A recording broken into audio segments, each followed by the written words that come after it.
അപ്പോൾ ഇവിടെ 3 പേരും ട്രൈ ചെയ്തിരിക്കുന്നത് അവരവരുടെ നിലനിൽപ്പിനുള്ള കാര്യങ്ങൾക്ക് വേണ്ടിയാണ് അവർ സംസാരിച്ചിരിക്കുന്നത്, അല്ലാതെ സ്ത്രീക്ക് വേണ്ടിയുള്ള നീതിക്കല്ല. ഇനി തൊട്ട് സ്ത്രീകളോട് അപമര്യാദയായി ഏതെങ്കിലും പുരുഷന്മാര് ബിഹേവ് ചെയ്യുകയാണെങ്കിലുണ്ടല്ലോ, ഒന്ന് പോടാ, നീ പോടാ എന്ന് പറയണം കേട്ടോ.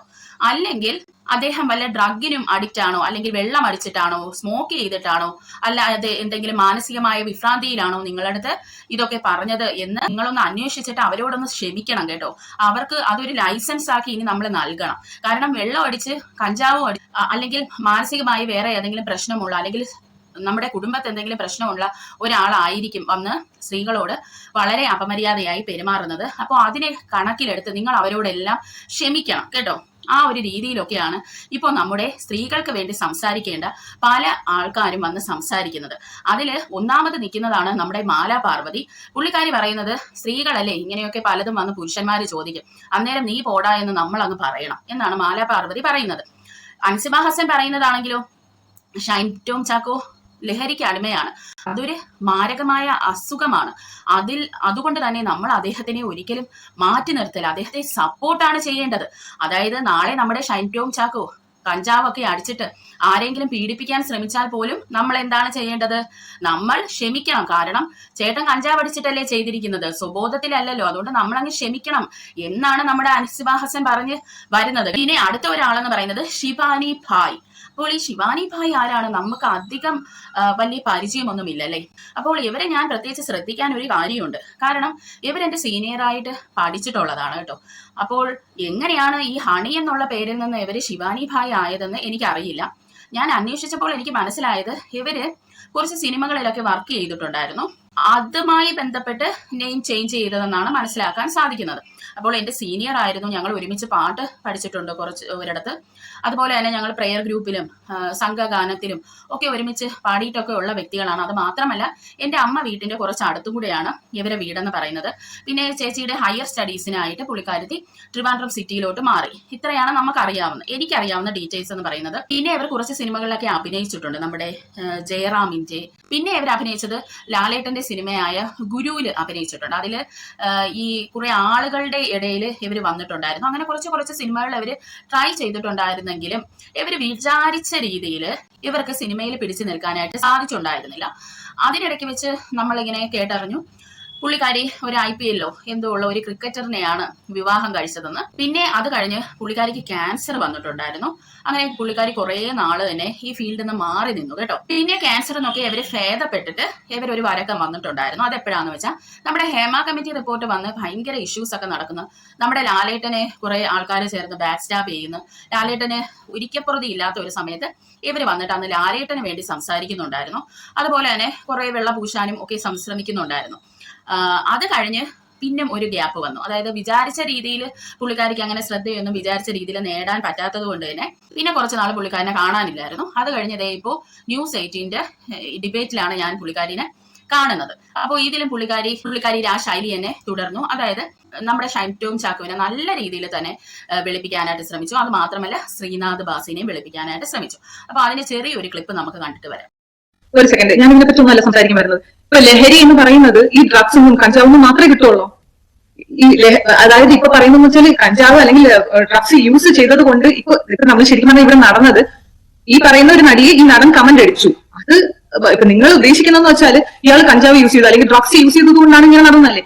അപ്പൊ ഈ ലഹരി ഈ പറയുന്ന കഞ്ചാവൊന്നും ഡ്രഗ്സൊന്നും മാത്രമേ ഉണ്ടാവുള്ളൂ. മദ്യപിക്കുമ്പോൾ ഉണ്ടാവില്ലേ ഈ ലഹരി? മദ്യപിച്ച് പ്രശ്നം ഉണ്ടാക്കുന്ന പല സാഹചര്യങ്ങളും ഇല്ലേ? പല മേഖലകളിൽ ഈ പറയുന്ന കമന്റടിയും ചൂളംവിളിയും ഇങ്ങനെയുള്ള അശ്ലീല സംസാരങ്ങളെല്ലാം പല മേഖലകളിലും ഇല്ലേ. പിന്നെ മറ്റൊരു കാര്യം, ഇതിൽ അനാവശ്യമായിട്ട് ശ്രീനാഥ് ബാസിയുടെ പേര് വലിച്ചഴിച്ചു. എന്താ ആവശ്യത്തിനായിരുന്നു ഇപ്പൊ അയാളുടെ പേര് പറയേണ്ട ആവശ്യം? പിന്നെ കുറ്റം തെളിയിക്കുന്നത് വരെ ഞങ്ങളാരുമല്ല, മാധ്യമങ്ങൾ വാർത്തയാണ്. അത് വാർത്തയാണ് ശിവാനി. എക്സൈസ് ഒരു വലിയ രാസലഹരിയുമായി ബന്ധപ്പെട്ട ആലപ്പുഴയിൽ വളരെ പ്രധാനപ്പെട്ട ഒരു കേസ് പിടിച്ചപ്പോൾ അതിന്റെ അവർ മൊഴിയായി കൊടുത്തതിൽ ഒരു പേര് ശ്രീനാഥ് ഭാസിതാണ്. കായംകുളത്തെ കേസിൽ മാത്രമാണ്, കുറ്റക്കാരനല്ല. അയാളെ കുറ്റക്കാരനായിട്ട് നിങ്ങൾക്ക് കാണാൻ പറ്റില്ല. അങ്ങനെയെങ്കിൽ ഇവിടെ എല്ലാവർക്കും വിധി വരാൻ വേണ്ടി കാത്തിക്കേണ്ടി വരും. അതെ, അങ്ങനെ വാർത്ത വരില്ല.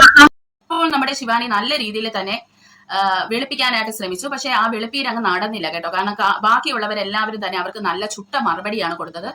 ഒന്ന് തിളങ്ങാനായിട്ട് നല്ല രീതിയിൽ തന്നെ ശ്രമിച്ചു. അതായത് എങ്ങനെയെങ്കിലും വീണ്ടും ഇൻഡസ്ട്രിയിൽ വന്നൊന്ന് പിടിച്ചു നിൽക്കുക, അല്ലെങ്കിൽ എന്തെങ്കിലും ഒരു നെഗറ്റീവ് സൈഡിലെങ്കിലും എങ്ങനെയെങ്കിലും വന്ന് ഈ ഇൻഡസ്ട്രിയിൽ ഒന്ന് പിടിച്ചു നിൽക്കുക എന്നുള്ളതാണ് ഇപ്പൊ പുള്ളിക്കാരി ശ്രമിച്ചുകൊണ്ടേയിരിക്കുന്നത്.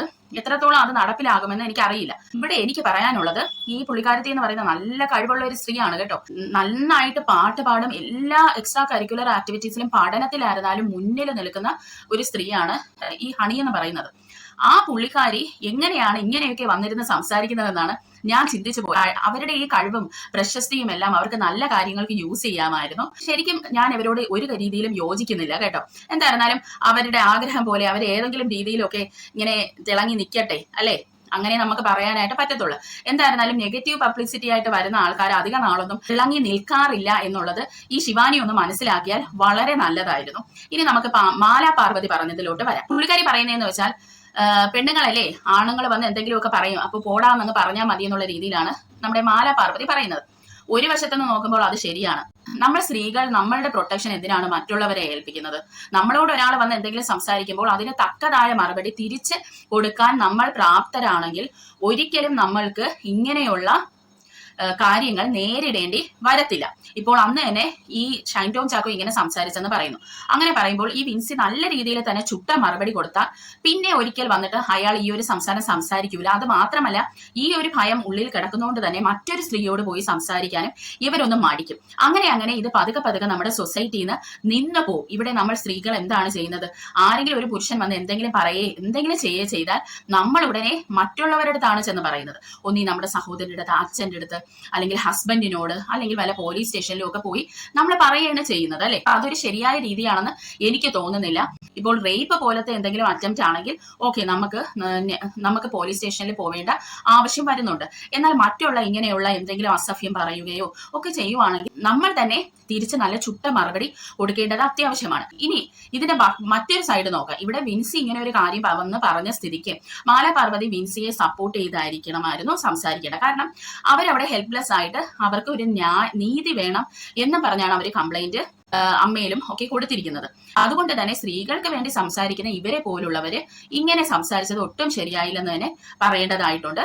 പിന്നെ അൻസിബ ഹസനും നല്ല രീതിയിൽ തന്നെ ഷൈൻ ടോം ചാക്കോനെ വെളുപ്പിക്കാനായിട്ട് ശ്രമിച്ചു. അതായത് കഞ്ചാവിന് അഡിക്റ്റാണ്, അതുകൊണ്ട് നമ്മൾ അയാളെ ഒറ്റപ്പെടുത്തരുത്, സപ്പോർട്ട് ചെയ്യണം, ഈ കഞ്ചാവിൽ നിന്ന് അയാളെ പുറത്തു കൊണ്ടുവരാനായിട്ട് നമ്മൾ ശ്രമിക്കണം എന്നൊക്കെയാണ് അൻസിബ ഹസൻ പറയുന്നത്.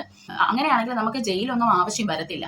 കാരണം ഓരോരുത്തരുടെയും ഇങ്ങനെയുള്ള വശം നമ്മൾ ചിന്തിക്കാനായിട്ട് ഇരുന്നാൽ എല്ലാവർക്കും അവരുടേതായ റീസൺസ് കാണും. ഓരോ കാര്യങ്ങൾ അവർ പ്രവർത്തിക്കാനും പറയാനും ഒക്കെ ഓരോ റീസൺസ് കാണും.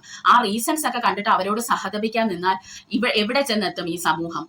അപ്പോൾ ഒരുത്തൻ മയക്കുമരുന്ന് അടിച്ചു അല്ലെങ്കിൽ വെള്ളം അടിച്ചു എന്ന് പറഞ്ഞിട്ട് വല്ലവളുടെയും മണ്ടയ്ക്ക് അല്ലെങ്കിൽ വല്ലവന്റെ മണ്ടയ്ക്ക് പോയി കയറി കണ്ട തോന്നിവാസം പറയുന്നത് ശരിയാണോ? ഈ അൻസിബ ഹസന്റെ എന്റെ കുടുംബത്തിൽ ആരുടെയെങ്കിലും ഒരുത്തൻ വെള്ളം അടിച്ചിട്ടോ അല്ലെങ്കിൽ കഞ്ചാവ് അടിച്ചിട്ടോ ഒരു വേണ്ടാത്ത ഒരു നീചമായ പ്രവൃത്തി ഒരു സ്ത്രീയോട് ചെയ്തെങ്കിൽ അൻസിബ ഹസൻ ആ സമയത്തും ഇത് തന്നെ പറയുമോ? അപ്പോൾ ഇവിടെ 3 പേരും ട്രൈ ചെയ്തിരിക്കുന്നത് അവരവരുടെ നിലനിൽപ്പിനുള്ള കാര്യങ്ങൾക്ക് വേണ്ടിയാണ് അവർ സംസാരിച്ചിരിക്കുന്നത്, അല്ലാതെ സ്ത്രീക്ക് വേണ്ടിയുള്ള നീതിക്കല്ല. ഇവിടെ ശിവാനി ഭായ് എന്ന് പറയുന്ന ഹണി ചെയ്തിരിക്കുന്നത് അവർക്ക് തൽക്കാലം ഒന്ന് വീണ്ടും ഈ ലൈം ലൈറ്റിൽ വന്ന് അവർക്കൊന്ന് തിളങ്ങണം. അതിനുവേണ്ടി അവര് ഈ പറയുന്ന ആൾക്കാരെ കൂടെ പിടിച്ചു നിൽക്കുന്നു. ഇനി മാലാ പാർവതിക്ക് വേണ്ടത് എന്താണ്? അവർക്ക് സിനിമയിൽ നല്ല അവസരങ്ങൾ കിട്ടണം. അപ്പോൾ ഭാഗ്യലക്ഷ്മി പറഞ്ഞ പോലെ തന്നെ സിനിമയിലേക്കുള്ള അവസരങ്ങൾക്ക് വേണ്ടി അവരെ ഈ പറയുന്ന വ്യക്തികളെ വെള്ളപൂശാനായിട്ട് നിന്നു. ഇനി അൻസിബ ഹസൻ ആണെങ്കിലോ ഇപ്പോൾ അമ്മയിൽ നല്ലൊരു പൊസിഷനിലാണ് അൻസിബ ഹസൻ നിൽക്കുന്നത് കേട്ടോ. അതുകൊണ്ട് തന്നെ ഇനി തൊട്ട് വലിയ പണികളൊന്നും ചെയ്യാതെ നല്ലൊരു പൊസിഷനിൽ ഇരുന്ന് കാശ് വാങ്ങി അങ്ങനെയെങ്കിൽ ഇരിക്കാമല്ലോ. അതായത് സീനിയേഴ്സിനെയും ആരെയും ബുദ്ധിമുട്ടിക്കാതെ എല്ലാവരെയും അവർ പറയുന്നതും കേട്ട് കൈ നനയാതെ മീൻ പിടിക്കാം എന്ന് പറയുന്ന ഒരു രീതിയിലാണ് അൻസിബ ഹസന്റെ പോക്ക് എന്ന് പറയുന്നത്.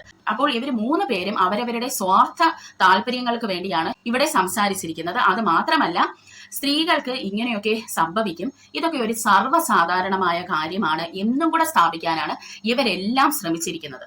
നമ്മുടെ സർക്കാർ ഓരോ സമയവും സ്ത്രീകൾക്ക് വേണ്ടി എന്തെങ്കിലും നല്ല കാര്യങ്ങൾ ചെയ്തുകൊണ്ടേയിരിക്കുകയാണ്. അപ്പോഴാണ് ഇങ്ങനെയുള്ള കുറെ സ്ത്രീകൾ വന്നിട്ട് ഇതൊക്കെ സർവ്വസാധാരണമായ കാര്യങ്ങളാണ് എന്ന് തോന്നിപ്പിക്കുന്ന വിധം വന്നിരുന്ന് മെഴുകി തകർക്കുന്നത്.